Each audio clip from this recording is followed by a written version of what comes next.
it was inevitable that somebody important in rock was going to die from drugs. You know, like Otis Redding died, but that was a plane crash. That was a sad thing. Well, this is going to be remembered as, you know, the great tragic event of rock of this period. I think he's one of the few rock musicians, a very small handful of rock musicians whose future probably lay ahead of him, who was going to do something more. Mrs. Hendrix, I believe you only saw your grandson perform just the once.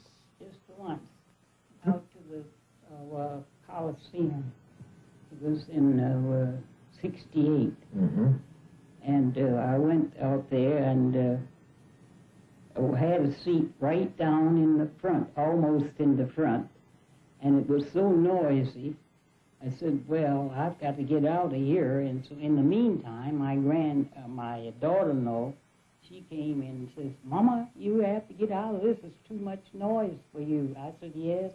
I was just going to move. If you hadn't come and got me, I was going to go anyway. So I said, this noise is too much for me. All those drums. And the way he was picking that guitar, my gracious life, I don't see how he could stand all that noise. Was this the same Jimi Hendrix that you knew as a wee boy? Yes, it was the same Jimi Hendrix that I knew as a wee boy.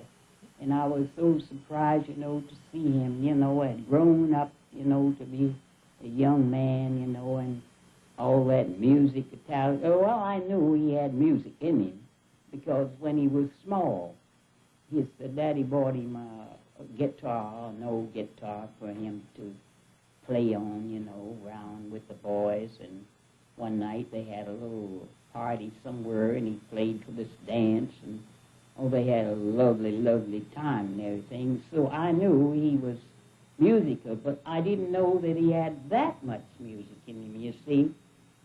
There's no point in skipping it, Grandmother. What about, I mean, you yourself had all the instincts to be in showbiz, didn't you? Yes.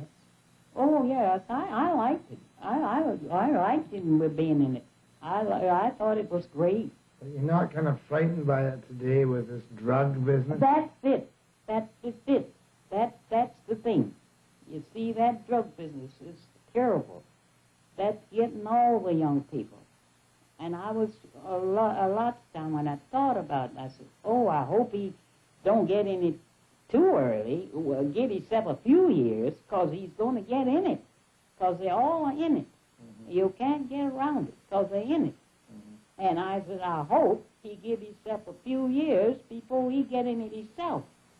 But he didn't give himself a very long time. But Jimmy had the talent. Jimmy didn't need any help from drugs, did he? No, he didn't. That's what I'm saying.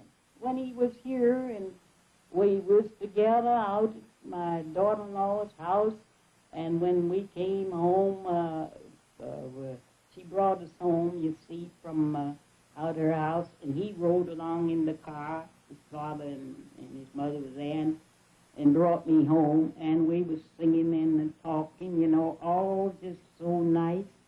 And he didn't seem like he had nothing in him, even when he was doing his playing out at the Coliseum.